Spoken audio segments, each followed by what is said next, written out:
Hello guys, welcome back to my channel. मेरे channel में आप लोग का स्वागत है। तो आज एक पेशेंट आई है, उसका हम डिलीवरी करवाने जा रहे हैं।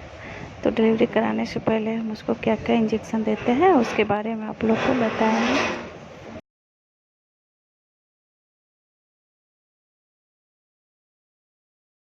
ड्रोटीन, इसका ड्रग्स नेम है ड्रोटावेरिन हाइड्रोक्लोराइड। इसको यूज कैसे करते हैं, इस्तेमाल मतलब डोज है 2 ml IM। काम क्या करता है, पेट दर्द को कम करता है, या गर्भवती महिला गर्भ से है उसको सच्चा दर्द शुरू हो रहा है तो लेबर पेन को बढ़ा भी सकता है। प्रसव पीड़ा के दौरान हम इसे 1 एम्पुल IM दे सकते हैं। दूसरा है इसे 1 एम्पुल इंजेक्शन और 10 ml सिरिंज ले लेना है। 2 ml इंजेक्शन उसमें लोड करना और 8 ml पानी डालना है, NS नॉर्मल NS। और अगर गर्भवती महिला को डायलिटेशन खुल जाता है तो उसको हर 2 घंटा में 2 ml देना है। ड्रोटिन इंजेक्शन है जो झूठा दर्द, जो किसी किसी को फॉल्स पेन हो जाता है वो कम कर देता है। जैसे कोई गर्भवती महिलाओं को फॉल्स पेन हो गया तो इसको दे देने से दर्द कम हो जाता है। तो अगर लेबर पेन है, पेशेंट को आ गया है और दर्द कम है तो इसे हम लोग दे सकते हैं दर्द कम करने के लिए। है cerviprime gel, cerviprime 0.5 mg gel medicine use to induce labour in women. ये गर्भाशय को मुलायम और व्यापारी बनाने का काम करता है। गर्भाशय का निचला सिरा और शिशु को, ये गर्भाशय को मुलायम और व्यापारी बनाने का काम करता है। गर्भाशय का निचला सिरा और शिशु को सर्विप्रीम जेल डाला जाता है। सर्विप्रीम जेल जो है ना, ये डॉक्टर के देखरेख में लगाया जाता है, बिना डॉक्टर के एडवाइस कहीं नहीं लगाना चाहिए क्योंकि कभी कभार साइड इफ़ेक्ट भी हो जाता है। इससे हम लोग 24 घंटा में 3 बार यूज करते हैं। अगर किसी भी पेशेंट को डायलिटेशन नहीं बढ़ रहा है और वो चाह रही है कि हम नॉर्मल डिलीवरी करवाएंगे तो वो ये जेल लगवा सकती है। तो ये जेल लगाने में है कि एक बार दिए तो 8 घंटा बाद फिर से लगाना है, 8 घंटा बाद फिर से लगाना, मतलब 24 घंटा में 3 बार लगाना है। इसका इस्तेमाल लेबर स्टेज के दौरान ही किया जाता है। तो ये क्या होता है कि सर्विक्स को मुलायम बनाता है और डायलिटेशन करने में मदद करता है। अगर डायलिटेशन नहीं हो रहा है तो नहीं देना है, और ये डॉक्टर के देखरेख में ही लगता है। इसको हम लोग सर्विप्रीम जेल कहते हैं और ये कहीं भी मार्केट में भी मिल जाता है। तो ये जेल लगवाने से नॉर्मल डिलीवरी में मदद मिल सकता है। तो देखिए, ये है इंजेक्शन इपिडोसिन।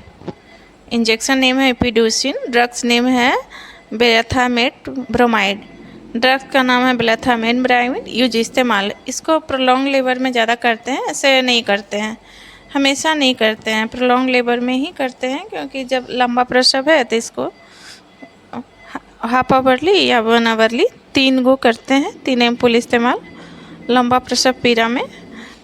इससे क्या होता है कि सर्विक्स का मुंह खुलने में थोड़ा मदद करता है। लेकिन ये सब जो इंजेक्शन है डॉक्टर के एडवाइस से ही लगाना है, ऐसे नहीं लगाना है बिना डॉक्टर का एडवाइस का।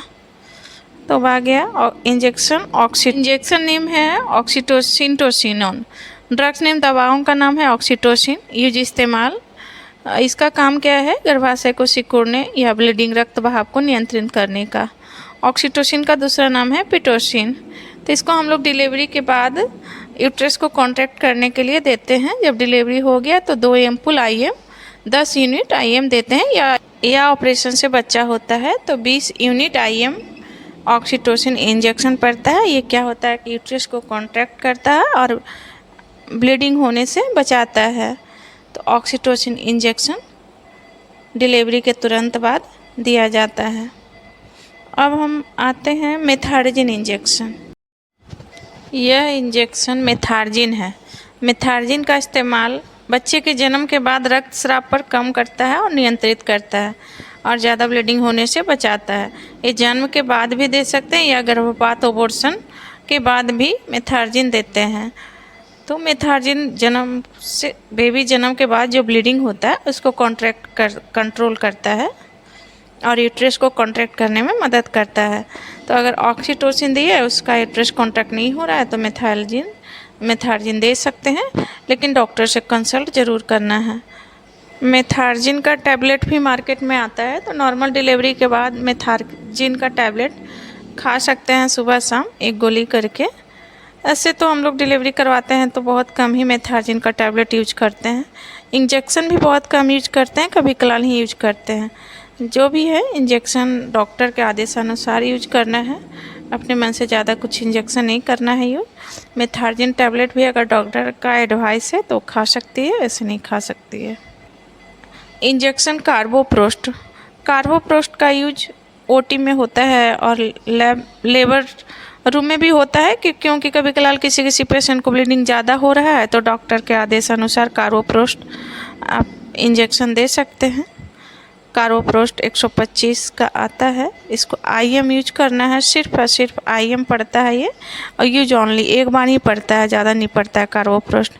इससे बहुत सारा साइड इफ़ेक्ट है, इसलिए डॉक्टर के आदेश अनुसार ही कार्बोप्रोस्ट देते हैं।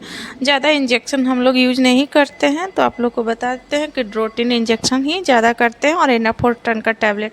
अगर किसी पेशेंट को ऑस नहीं खुला है तो इनाफोर्टन का टैबलेट आप खा सकते हैं। अगर ऑस खुल गया तो ड्रोटिन इंजेक्शन दिलवाइए और ज़्यादा कुछ इंजेक्शन नहीं दिलवाइएगा।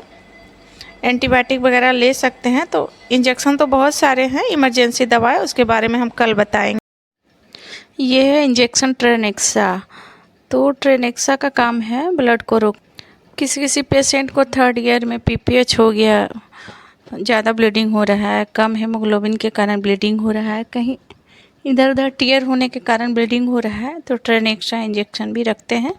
तो कहीं टीयर हो गया तो उससे ज़्यादा ब्लीड आ रहा है, स्टिच कर दिया गया फिर भी ब्लीड आ रहा है, तो ये ट्रेनेक्सा आई भी दे सकते हैं। ये 5 ml का रहता है इंजेक्शन, ये सिर्फ और सिर्फ आई भी यूज होता है। तो ट्रेनेक्सा ये भी ब्लड कंट्रोल करता है, ब्लड को बहाव को कंट्रोल करता है।